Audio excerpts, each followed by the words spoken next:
We are working to democratize, memorialize, and repair what has transpired for centuries in the archives.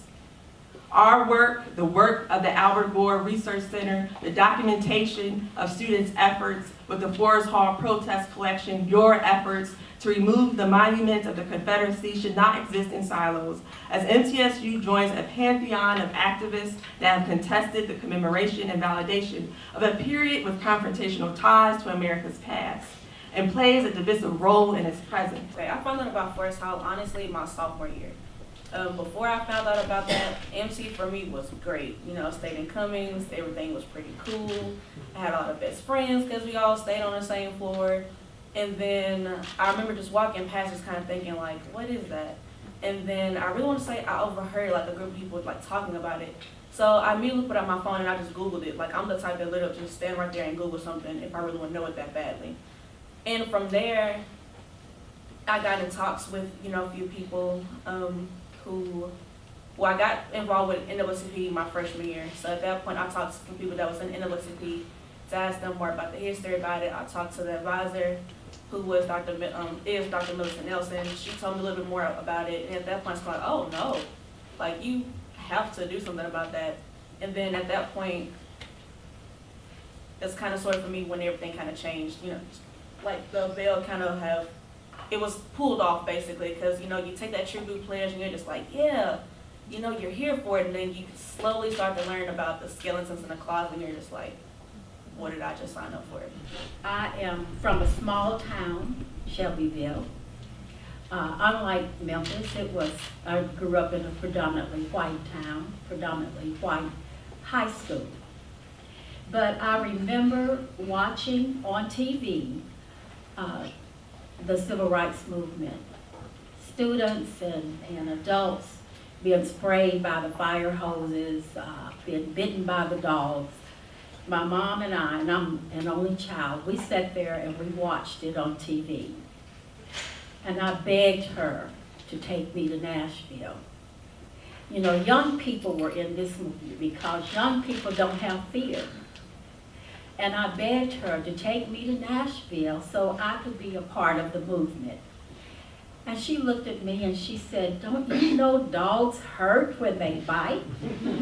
Don't you know those fire hoses hurt? I said, I don't care. I want to be a part of this. So my freshman year was mandatory integration. A freshman year was a very scary year. Sometimes I felt like the only black student in the hall and was not treated very nicely. But we integrated the school, or maybe I should say desegregated the school. My senior year, it did feel like it was integrated. So we were the first. And then coming to MTSU, we were part of the first. How many drops of water is required to cause the glass to overflow? So I and the rest of us, we were just the next drop.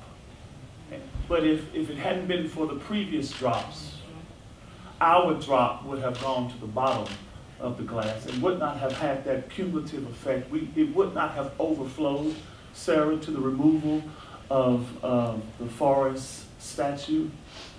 But I wonder, what is that, who is that, and why is he up there? And so I asked a couple of my older Omega Psi Phi fraternity brothers, and they said that was General Nathan Bedford Forrest, and this is who he is. And that's when I first heard about Sylvester Brooks. I heard about Forrest and Brooks at the same time, right? And so we began as a group to talk about it. I worked for the Sidelines. I was a sideline columnist.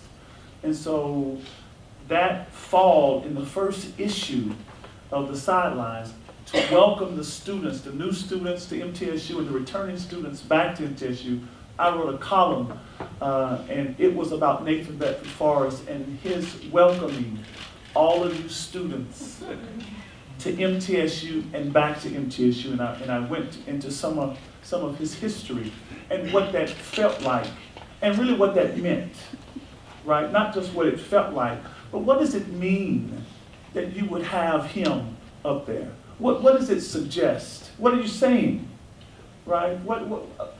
How does that draw the circle wide enough to include folk who aren't white? I came here in 1967. I was 16 years old, freshman orientation. When I got to Murfreesboro, my parents and I stayed in a motel. I got in the swimming pool. Everybody else got out. So that was my introduction to Murfreesboro. First organization when we founded was CUBE. It was called CUBE, it meant creating understanding by effort. And so we established this organization called CUBE. It was biracial. It was largely black, but it was biracial. And the point of the organization was to say, you know, we're here on this campus, and we're going to be seen, we're going to be heard, we're going to be involved, we're not going to be pushed over in some corner. And, you know, so we got involved in what was going on in that community. We had conversations, black and white, about what the issues were between us and among us. Frank issues. Sometimes they were, you know, cutting to the chase and cutting to the bone.